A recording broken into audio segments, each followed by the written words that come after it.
ಓಂ ಗುರುಭ್ಯೋ ನಮಃ. ಈ ದೈವಿಕ ಪ್ರಯಾಣವನ್ನು ಆರಂಭಿಸೋಣ. ವಿಶೇಷವಾಗಿ ಮಕರ ರಾಶಿಯಲ್ಲಿ ಜನಿಸಿದವರಿಗೆ ನಿಮ್ಮ ಜೀವನದಲ್ಲಿ ಒಂದು ಸುವರ್ಣ ಅಧ್ಯಾಯ ಪ್ರಾರಂಭವಾಗುವ ಸಮಯ ಬಂದಿದೆ. ಇದು ಕೇವಲ ಜ್ಯೋತಿಷ್ಯ ಫಲಿತಾಂಶಗಳನ್ನು ಹೇಳುವ ಒಂದು ಕಾರ್ಯಕ್ರಮ ಮಾತ್ರ ಅಲ್ಲ, ಇದು ನಿಮ್ಮ ಆತ್ಮ ಮತ್ತು ನಿಮ್ಮ ಆಂತರಿಕ ಆತ್ಮದೊಂದಿಗಿನ ಸಂಭಾಷಣೆ. ಇಂದು ನಾವು ಕಾಲಚಕ್ರದಲ್ಲಿ ನಿಮಗಾಗಿ ವಿಶೇಷವಾಗಿ ಬರೆಯಲಾದ ದೈವಿಕ ರಹಸ್ಯವನ್ನು ಅನಾವರಣಗೊಳಿಸಲಿದ್ದೇವೆ. ಕಳೆದ ಕೆಲವು ವರ್ಷಗಳಿಂದ ನೀವು ಅನುಭವಿಸುತ್ತಿರುವ ನೋವು, ಅವಮಾನ, ಕಣ್ಣೀರು ಸಾಕು. ಇಂದಿನಿಂದ ನಿಮ್ಮ ಜೀವನ ಸುಖದಿಂದ, ಸಂತೋಷದಿಂದ ತುಂಬಿ ತುಳುಕುತ್ತದೆ. ನೀವು ನಿಮ್ಮ ಮನಸ್ಸು ಮತ್ತು ಆತ್ಮದಿಂದ ಈ ಮಾತುಗಳು ನಿಮ್ಮ ಜೀವನದ ದಿಕ್ಸೂಚಿಯಾಗಲಿವೆ. ನೀವು ಯಾರೊಂದಿಗೂ ಹಂಚಿಕೊಳ್ಳಲಾಗದ ದುಃಖದ ಸಾಗರದಲ್ಲಿ ಒಂಟಿಯಾಗಿ ಮುಳುಗುತ್ತಿರುವಾಗ ಎಲ್ಲಿಂದಲೋ ಒಂದು ಸಣ್ಣ ಭರವಸೆ ಕಿರಣ ನಿಮ್ಮನ್ನು ಹುಡುಕುತ್ತಾ ಬರುತ್ತೆ. ಈ ಕ್ಷಣದಲ್ಲಿ ಮನಸ್ಸು ಇದ್ದಕ್ಕಿದ್ದಂತೆ ಸ್ಥಿರವಾಗುತ್ತೆ.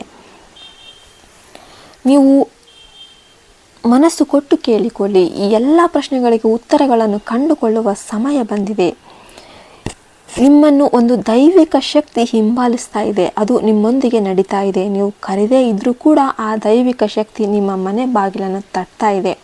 ನೀವು ಕೇಳದೇ ಇದ್ರೂ ಕೂಡ ಅದು ನಿಮಗೆ ಆಶೀರ್ವಾದವನ್ನು ನೀಡ್ತಾ ಇದೆ. ಇದಕ್ಕೆ ಮುಖ್ಯ ಕಾರಣ ನಿಮ್ಮೊಳಗಿರುವ ಅಡಗಿರುವ ಒಂದು ಅದ್ಭುತ ಮಾನವೀಯ ಮತ್ತು ದೈವಿಕ ಶಕ್ತಿ, ನಿಸ್ವಾರ್ಥ ಸೇವೆ, ನೀವು ಹೇಳಿದ ಸತ್ಯದ ಮಾತುಗಳು, ಕಷ್ಟದ ಸಮಯದಲ್ಲಿ ನೀವು ಮಾಡಿದ ದಾನ ಧರ್ಮ, ಇವೆಲ್ಲವೂ ಕೂಡ ಒಂದು ಅಸಾಧಾರಣ ಘಟನೆಗಳು. ಎಲ್ಲ ಕಾಕತಾಳೀಯ ಅದೃಷ್ಟಗಳು ಸಹ ದೈವದ ಸಂಕೇತ. ಆ ತಾಯಿ ಯಾರು? ಆ ತಾಯಿಯ ಪವಾಡ ಏನು? ಯಾಕೆ ಬರ್ತಾ ಇದ್ದಾರೆ? ವಿಶೇಷವಾಗಿ ಕೋಟ್ಯಾಂತರ ಜನರಿರುವಾಗ ಅವರು ನಿಮ್ಮ ಮನೆಗೆ ಏಕೆ ಬರ್ತಾ ಇದ್ದಾರೆ ಎಂಬುದು ನಿಮ್ಮ ಜೀವನವನ್ನು ಬದಲಾಯಿಸುವ ದೈವಿಕ ದೇವತೆಯ ರಹಸ್ಯ. ಅದನ್ನು ನಾವು ಈಗ ತಿಳಿದುಕೊಳ್ಳಲಿದ್ದೇವೆ. ಆದ್ದರಿಂದ ದಯವಿಟ್ಟು ನಿಮ್ಮ ಎಲ್ಲ ಕೆಲಸಗಳನ್ನು ಒಂದು ಕ್ಷಣ ಬದಿಗಿಟ್ಟು ಯಾವುದೇ ತೊಂದರೆಗಳಿಲ್ಲದೆ ಏಕಾಂತ ಸ್ಥಳದಲ್ಲಿ ಶಾಂತಿಯುತವಾಗಿ ಕುಳಿತುಕೊಂಡು ಈ ವಿಡಿಯೋವನ್ನು ಸಂಪೂರ್ಣ ನೋಡಿ. ನಿಮ್ಮ ಜೀವನದಲ್ಲಿ ಯಾವ ಅದ್ಭುತ ಬದಲಾವಣೆ ಸಂಭವಿಸಲಿದೆ ಎಂಬುದನ್ನು ನೀವು ಸಂಪೂರ್ಣವಾಗಿ ಅರ್ಥ ಮಾಡ್ಕೊಳ್ತೀರಾ. ಅಲ್ಲದೆ ಈ ಮಾಹಿತಿ ನಿಮಗೆ ಉಪಯುಕ್ತ ಅಂತ ಅನಿಸಿದರೆ ನೀವು ಒಂದು ಲೈಕ್ ಕೊಡೋದನ್ನು ಮರಿಬೇಡಿ ಮತ್ತು ನಮ್ಮ ಚಾನಲನ್ನು ಸಬ್ಸ್ಕ್ರೈಬ್ ಮಾಡಿ ವಿಡಿಯೋವನ್ನು ಕೊನೆವರೆಗೂ ನೋಡಿ. ಇದು ನಿಮ್ಮಂತಹ ಜನರಿಗೆ ಇನ್ನಷ್ಟು ಒಳ್ಳೆಯದನ್ನು ತರಲು ನಮಗೆ ಸ್ಫೂರ್ತಿಯನ್ನು ನೀಡುತ್ತೆ. ಅಲ್ಲದೆ ಭಕ್ತಿ ಮತ್ತು ಪೂರ್ಣ ನಂಬಿಕೆಯಿಂದ ಜೈ ದುರ್ಗಾ ಮಾತಾ ಅಂತ ಕಮೆಂಟ್ ಮಾಡಿ. ಇಲ್ಲಿಯವರೆಗೆ ಈ ಮಕರ ರಾಶಿಯವರು ಬಹಳಷ್ಟು ಆರ್ಥಿಕ ಕಷ್ಟಗಳನ್ನು ಅನುಭವಿಸಿದ್ದಾರೆ. ಅವರು ಅನೇಕ ಅವಮಾನಗಳು ಮತ್ತು ನಿಂದೆಗಳನ್ನು ಎದುರಿಸಿದ್ದಾರೆ. ಅವರು ಆ ನಷ್ಟ ಮತ್ತು ಗಾಯಗಳಿಂದ ಸಂಪೂರ್ಣವಾಗಿ ಇನ್ನೂ ಚೇತರಿಸಿಕೊಂಡಿಲ್ಲ. ಕೆಲವೊಮ್ಮೆ ಅವರು ಮಧ್ಯರಾತ್ರಿಯಲ್ಲಿ ಇದ್ದಕ್ಕಿದ್ದಂತೆ ಎಚ್ಚರಗೊಂಡು ಗಂಟೆಗಟ್ಟಲೆ ಹಾಸಿಗೆಯ ಮೇಲೆ ಮಲಗಿ ಭವಿಷ್ಯ ಏನಾಗುತ್ತೆ ಮತ್ತು ಈ ಕಷ್ಟಗಳಿಂದ ಯಾವಾಗ ಹೊರ ಬರ್ತೀವಿ ಅಂತ ಯೋಚನೆ ಮಾಡ್ತಿರ್ತಾರೆ. ಅವರ ಹೃದಯ ಭಯದಿಂದ ವೇಗವಾಗಿ ಬಡಿದುಕೊಳ್ಳುತ್ತೆ. ಈ ಮಾನಸಿಕ ಒತ್ತಡ ನಿಮ್ಮ ದೈಹಿಕ ಆರೋಗ್ಯದ ಮೇಲೆ ಕೂಡ ಪರಿಣಾಮ ಬೀರುತ್ತೆ. ಮಕರ ರಾಶಿಯವರು ಕೆಲವು ಸಮಯದಿಂದ ಒಳಗೆ ಒಂದು ರೀತಿಯ ಪ್ರಕ್ಷುಬ್ಧತೆಯನ್ನು ಅನುಭವಿಸ್ತಾ ಇದ್ದಾರೆ. ಯಾರೊಂದಿಗೂ ಹಂಚಿಕೊಳ್ಳಲಾದ ಒಂದು ಹೊರೆ ಅವರ ಮನಸ್ಸಿನಲ್ಲೇ ಹಾಗೆ ಇದೆ. ಬಿರುಗಾಳಿ ಎಬ್ಬಿಸ್ತಾ ಇದೆ. ಕಣ್ಣಲ್ಲಿ ನೀರು ತುಂಬಿದೆ. ಎಷ್ಟೊಂದು ಕಷ್ಟಗಳನ್ನು ಅವರು ಅನುಭವಿಸ್ತಾ ಇದ್ದಾರೆ. ಯಾರಿಗೂ ಕೂಡ ದ್ರೋಹ ಅವರು ಮಾಡಿಲ್ಲ. ನೀವು ಪ್ರತಿದಿನ ನಿಮ್ಮನ್ನು ಕೇಳ್ಕೊಳ್ತಾ ಇರ್ತೀರಾ, ನಮಗೆ ಯಾವಾಗ ಅದ್ಭುತ ಕ್ಷಣಗಳು ಅನ್ನೋದು ಸಿಗುತ್ತೆ. ಈ ಪರೀಕ್ಷೆಗಳ ಹಿಂದಿನ ಕಾರಣಗಳ ಬಗ್ಗೆ ನಮ್ಮೆಲ್ಲರ ಹೃದಯದಿಂದ ಮಾತನಾಡೋಣ. ಮಕರ ರಾಶಿಯವರ ಜನಿಸಿದವರ ಬಗ್ಗೆ ತಿಳಿದುಕೊಳ್ಳೋದು ಅಷ್ಟು ಸುಲಭವಲ್ಲ. ಅವರ ಆಲೋಚನಾ ವಿಧಾನ ತುಂಬ ಪ್ರಾಯೋಗಿಕವಾಗಿದೆ. ಅವರು ಯೋಚಿಸುವ ಪ್ರತಿಯೊಂದು ವಿಚಾರ ಕೂಡ ಪ್ರಾಯೋಗಿಕ. ಅತ್ಯಂತ ಬುದ್ಧಿವಂತ ಜನರು ಇವರು. ಈ ರಾಶಿಚಕ್ರ ಚಿಹ್ನೆಯಲ್ಲಿ ಜನಿಸಿರ್ತಾರಲ್ಲ, ಅವರು ತುಂಬ ಕರ್ಮ ಶಿಸ್ತು, ನ್ಯಾಯದ ಶಿಸ್ತು, ಶನಿದೇವರಿಂದ ಆಳಲ್ಪಡುತ್ತಾರೆ. ಅವರು ನಂಬಿದ ಧರ್ಮ ಅವ್ರನ್ನ ಯಾವತ್ತೂ ಕೈ ಬಿಡೋದಿಲ್ಲ. ಈ ಶನಿದೇವರು ಕೇವಲ ಕಷ್ಟಗಳನ್ನು ಕೊಡುವ ವ್ಯಕ್ತಿಯಲ್ಲ, ನಿಮ್ಮನ್ನು ಚಿನ್ನದಂತೆ ಹೊಳೆಯುವಂತೆ ಮಾಡುವ ಗುರು. ಅವರು ನಿಜವಾಗಿಯೂ ಅದ್ಭುತ ವ್ಯಕ್ತಿತ್ವವನ್ನು ಕೊಡ್ತಾರೆ. ನೀವು ಒಂದು ಕೆಲಸವನ್ನು ಪ್ರಾರಂಭ ಮಾಡಿದರೆ ಅದು ಪೂರ್ಣಗೊಳ್ಳುವವರೆಗೆ ಅವರು ನಿದ್ದೆ ಮಾಡೋದಕ್ಕೆ ಬಿಡೋದಿಲ್ಲ. ಅವರು ನಿಮ್ಮ ತಾಳ್ಮೆಯನ್ನು ಪರೀಕ್ಷೆ ಮಾಡಿ ನಿಮಗೆ ವರಗಳನ್ನು, ಉಡುಗೊರೆಯನ್ನು ಕೊಡ್ತಾರೆ. ನಿಮ್ಮ ತಾಳ್ಮೆ ಮತ್ತು ದೃಢತೆಯಿಂದ ನೀವು ಜೀವನದಲ್ಲಿ ಅನೇಕ ಬಿರುಗಾಳಿ ಮತ್ತು ಸುನಾಮಿಗಳನ್ನು ಎದುರಿಸಿದ್ದೀರಾ. ಹೊರಗೆ ಗಂಭೀರ, ಸ್ವಲ್ಪ ಕಠಿಣವಾಗಿ ಕಾಣುವ ನಿಮ್ಮ ಮನಸ್ಸು ಬೆಣ್ಣೆಯಂತಿದೆ. ಎಲ್ಲ ನೋವನ್ನು ಮತ್ತು ಹೊರಗೆ ತೋರಿಸಲು ನೀವು ಬಿಡೋದಿಲ್ಲ. ಅವರ ಮಹತ್ವಾಕಾಂಕ್ಷೆಗಳು ಮತ್ತು ಗುರಿಗಳು ಸಹ ತುಂಬ ಎತ್ತರವಾಗಿ ಇರುತ್ತವೆ. ಸುಲಭವಾಗಿ ಎಲ್ಲ ಕಷ್ಟಗಳನ್ನು, ಜವಾಬ್ದಾರಿಗಳನ್ನು ಸ್ವೀಕರಿಸ್ತಾರೆ. ಅವುಗಳನ್ನು ಪೂರೈಸೋದಕ್ಕೆ ಅವರು ಎಂದಿಗೂ ಹಿಂಜರಿಯೋದೇ ಇಲ್ಲ. ಅದಕ್ಕಾಗಿಯೇ ಅವರಿಗೆ ಕುಟುಂಬದಲ್ಲಿ ಅಥವಾ ಕೆಲಸದಲ್ಲಿ ವಿಶೇಷ ಗೌರವ ಸಿಗುತ್ತೆ. ಅವರು ತಮ್ಮನ್ನು ನಂಬಿದವರನ್ನು ಎಂದಿಗೂ ನಿರಾಶೆಗೊಳಿಸೋದಿಲ್ಲ. ಅವರು ಸ್ವಲ್ಪ ಗಂಭೀರ ಮತ್ತು ಸಂಯಮದಿಂದ ಕಾಣಿಸಿಕೊಂಡರೂ ಕೂಡ ಅವರ ಮನಸ್ಸು ತುಂಬ ಸೂಕ್ಷ್ಮವಾಗಿರುತ್ತೆ. ಈ ರಾಶಿ ಚಕ್ರದ ಜನರು ತುಂಬ ಸ್ವಯಂ ನಿಯಂತ್ರಣ ಹೊಂದಿರ್ತಾರೆ. ಅವರಿಗೆ ಯಾವಾಗ ಯಾವುದರ ಮೇಲೆ ಗಮನ ಹರಿಸಬೇಕು ಮತ್ತು ಯಾವಾಗ ಬಿಟ್ಟು ಕೊಡಬೇಕು ಅಂತ ಚೆನ್ನಾಗಿ ತಿಳಿದಿರುತ್ತೆ. ಈ ರಾಶಿ ಚಕ್ರದ ಜನರು ಅನೇಕ ಸ್ನೇಹಿತರನ್ನು ಹೊಂದಿರ್ತಾರೆ. ಈ ರಾಶಿಯಲ್ಲಿ ಜನಿಸಿದವರಿಗೆ ಸ್ನೇಹಿತರು ಯಾವಾಗಲೂ ಬಲವಾದ ಆಧಾರ ಸ್ತಂಭಗಳಾಗಿರ್ತಾರೆ. ಈ ರಾಶಿಯಲ್ಲಿ ಜನಿಸಿದವರಿಗೆ ಉನ್ನತ ಮಟ್ಟವನ್ನು ತಲುಪಲು ಕಷ್ಟಪಟ್ಟು ಕೆಲಸ ಮಾಡಬೇಕು ಅಂತ ಚೆನ್ನಾಗಿ ಗೊತ್ತು. ಅದಕ್ಕಾಗಿ ತುಂಬ ಕಷ್ಟಪಟ್ಟು ಕೆಲಸ ಮಾಡ್ತಾ ಇರ್ತಾರೆ. ಇನ್ನು ಯಾವಾಗಲೂ ಇವರು ಅತ್ಯುತ್ತಮವಾದದ್ದನ್ನು ಬಯಸ್ತಾರೆ. ಅವರು ಫ್ರೆಂಡ್ಸ್ ಆಗಲಿ, ಜೀವನ ಸಂಗಾತಿಯಾಗಲಿ, ಸಹೋದ್ಯೋಗಿಯಾಗಲಿ, ಯಾರನ್ನೇ ಆಗಲಿ ಒಂದು ಒಳ್ಳೆಯ ಕ್ವಾಲಿಟಿ ಇರುವ ವ್ಯಕ್ತಿಯನ್ನು ಇವರು ಚಾಯ್ಸ್ ಮಾಡ್ತಾರೆ. ಇವರು ಜಾಸ್ತಿ ಹಠಮಾರಿಗಳು ಆಗಿರ್ತಾರೆ ಅಂತಾನೆ ನಾವು ಹೇಳಬಹುದು. ಒಂದು ವಿಷಯದ ಮೇಲೆ ಇದ್ದರೆ ಒಮ್ಮೆ ಬಿದ್ದ ನಂತರ ಅವರು ಯಾವುದೇ ಸಂದರ್ಭದಲ್ಲೂ ಕೂಡ ತಮ್ಮ ಮನಸ್ಸನ್ನು ಬದಲಾಯಿಸೋದಿಲ್ಲ. ಈ ಮಕರ ರಾಶಿಯವರು ಅವರನ್ನು ನೋಡುವ ಯಾರನ್ನು ಕೂಡ ಮೋಡಿ ಮಾಡುವಂತಹ ರೂಪವಂತರು. ಏಕೆಂದರೆ ಅವರಿಗೆ ಜಿಂಕೆಯ ಮೋಡಿ ಇದೆ ಅಂತಾನೆ ಹೇಳ್ತಾರೆ. ಸಂಪೂರ್ಣವಾಗಿ ಅವರು ಯಾರನ್ನು ನಂಬೋದೇ ಇಲ್ಲ. ಕೆಲವು ವಿಷಯಗಳಲ್ಲಿ ಅವರು ತುಂಬ ನಿಧಾನವಾಗಿ ಯೋಚನೆ ಮಾಡ್ತಾರೆ ಮತ್ತು ಹೆಜ್ಜೆಗಳನ್ನು ಇಡ್ತಾರೆ ಮತ್ತು ಆತುರದ ನಿರ್ಧಾರಗಳನ್ನು ತೆಗೆದುಕೊಳ್ಳೋದಿಲ್ಲ. ಆದಾಗ್ಯೂ ಈ ರಾಶಿ ಚಕ್ರದಲ್ಲಿ ಜನಿಸಿದ ಕೆಲವರು ಹಠಾತ್ ಸಂಪತ್ತವನ್ನು ಪಡಿತಾರೆ. ಇದ್ದಕ್ಕಿದ್ದಂತೆ ಸಂಪತ್ತು ಎಲ್ಲಿಂದನೋ ಬಂದ್ಬಿಡುತ್ತೆ. ಇನ್ನು ರಿಯಲ್ ಎಸ್ಟೇಟ್ ಮಾಡ್ತಾರೆ ಕೆಲವು ಜನ. ಮಾಡ್ತಾನೆ ಮೋಸ ಒಳಗಾಗೋ ಜನ ಕೂಡ ಈ ರಾಶಿಯಲ್ಲಿ ಇದ್ದಾರೆ. ಇನ್ನು ಹೆಚ್ಚು ಸಮಯ ಸಂಬಂಧಿಕರೊಂದಿಗೆ ಕಳೆಯೋದಕ್ಕೆ ಬಯಸ್ತಾರೆ. ಯಾರಾದರೂ ಅಪಾಯದಲ್ಲಿ, ತೊಂದರೆಯಲ್ಲಿ ಇದ್ದರೆ ತಕ್ಷಣ ಸಹಾಯ ಮಾಡ್ತಾರೆ. ಶಕ್ತಿ ಮತ್ತು ದೌರ್ಬಲ್ಯ ಅವರ ಪ್ರೀತಿಯಾಗಿದೆ. ಕೆಲವೊಮ್ಮೆ ಈ ರಾಶಿ ಚಕ್ರ ಚಿಹ್ನೆಗಳು ತಮ್ಮ ನೆರೆಹೊರೆಯವರ ಮಾತು ಕೇಳಿಕೊಂಡು ಮತ್ತು ಸತ್ಯಗಳನ್ನು ತಿಳಿದುಕೊಳ್ಳದೆ ನಿರ್ಧಾರಗಳನ್ನು ತೆಗೆದುಕೊಳ್ಳೋ ಒಂದು ಸಂದರ್ಭ ಕೂಡ ಬರ್ತವೆ.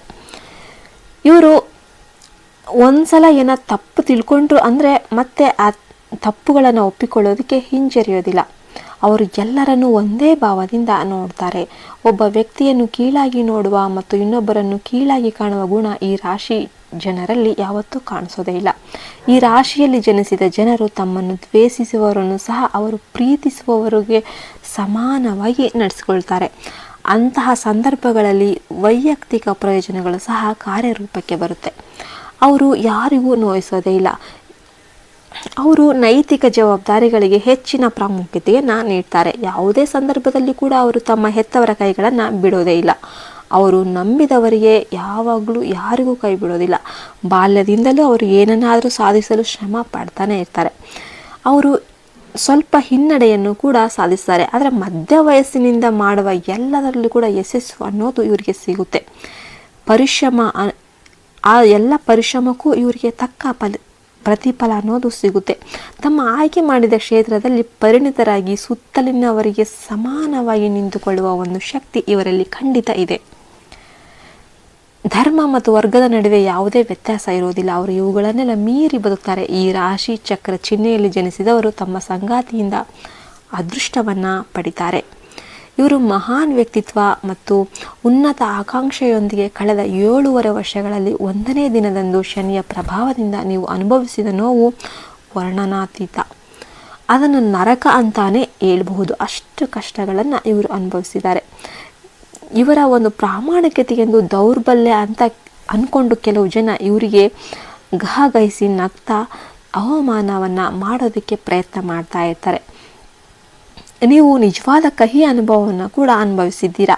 ನಿಮ್ಮ ಸುತ್ತಲೂ 100 ಜನರಿದ್ದರೂ ಕೂಡ ಮತ್ತು ನೀವು ಮಾತನಾಡಿದ 1000 ಜನರು ಯಾರೂ ಇಲ್ಲದೆ ನೀವು ಅನಾಥ ಒಂಟಿಯಾಗಿ ನೀವು ಎಷ್ಟೋ ದಿನ ಜೀವನವನ್ನು ಕಳೆದಿದ್ದೀರಾ.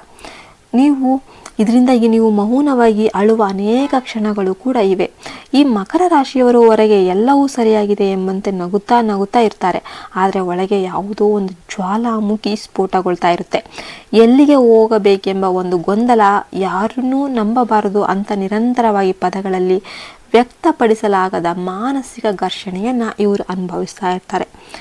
ಇವರಿಗೆ ಯಾವಾಗಲೂ ದುರ್ಗಾ ಮಾತೆಯ ಅನುಗ್ರಹ ಇವರಿಗೆ ಇದ್ದೇ ಇರುತ್ತೆ. ದುರ್ಗಾ ಮಾತೆ ಇವರ ಮನೆಯಲ್ಲಿ ಓಡಾಡ್ತಾ ಇರ್ತಾರೆ. ಇವರ ಕನಸಲ್ಲಿ ಕಾಣಿಸ್ತಾರೆ. ಅವರ ದುರ್ಗಾ ಮಾತೆಯ ಆಶೀರ್ವಾದ ಇವರ ಮೇಲೆ ಖಂಡಿತವಾಗ್ಲೂ ಇರುತ್ತೆ. ಶೀಘ್ರದಲ್ಲೇ ಅದ್ಭುತ ಫಲಿತಾಂಶಗಳನ್ನು ಇವರು ಪಡಿತಾರೆ.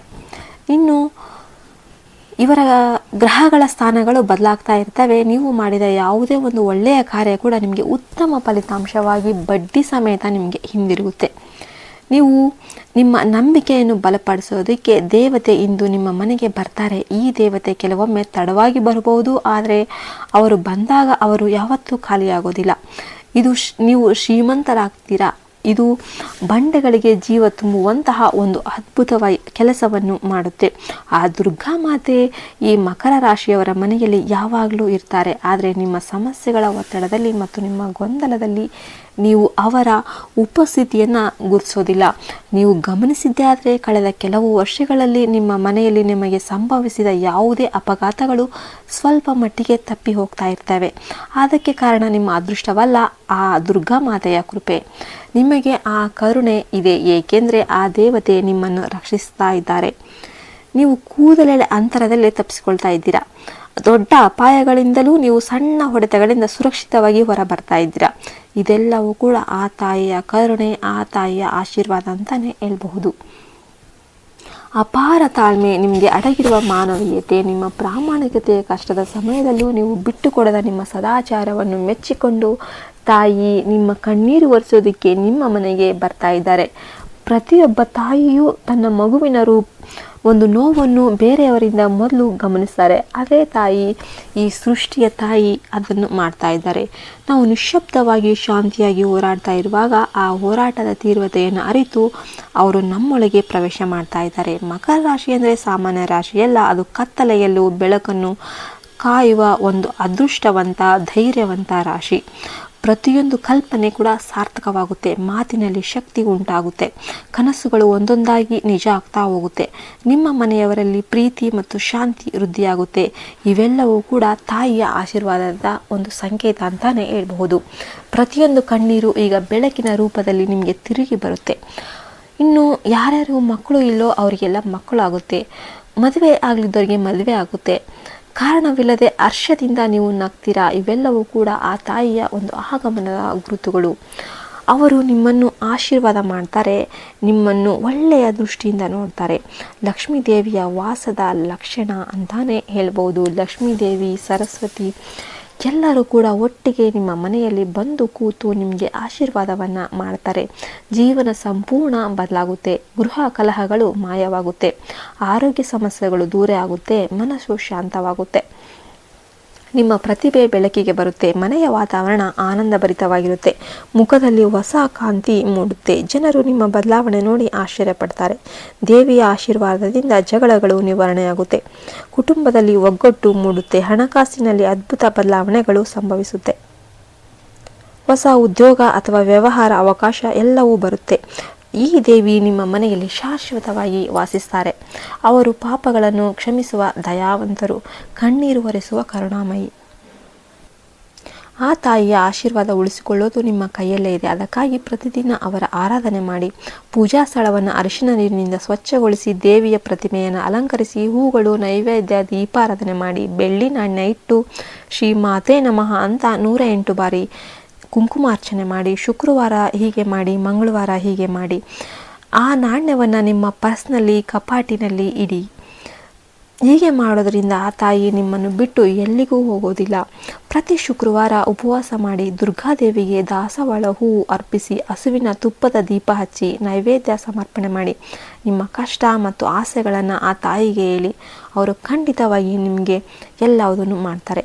ಓಂ ದುರ್ಗಾಯೈ ನಮಃ ಅಂತ ಜಪ ಮಾಡಿ. ನಿಮ್ಮ ಕುಲದೇವತೆಯ ಪೂಜೆಯನ್ನು ಮರಿಬೇಡಿ. ಅವರು ನಿಮ್ಮ ವಂಶದ ರಕ್ಷಕರಾಗಿದ್ದಾರೆ. ಕುಲದೇವತೆಯ ಅನುಗ್ರಹ ಇಲ್ಲದೆ ಯಾವ ಪೂಜೆಯೂ ಫಲಪ್ರದ ಆಗೋದೇ ಇಲ್ಲ. ನಿಮ್ಮ ಹಿರಿಯರನ್ನು ಕೇಳಿ. ಆ ದೇವಿಯ ಫೋಟೋವನ್ನು ಪೂಜಾ ಸ್ಥಳದಲ್ಲಿ ಇರಿಸಿ ಮತ್ತು ಪ್ರತಿದಿನ ಅವರನ್ನು ಸ್ಮರಿಸಿ.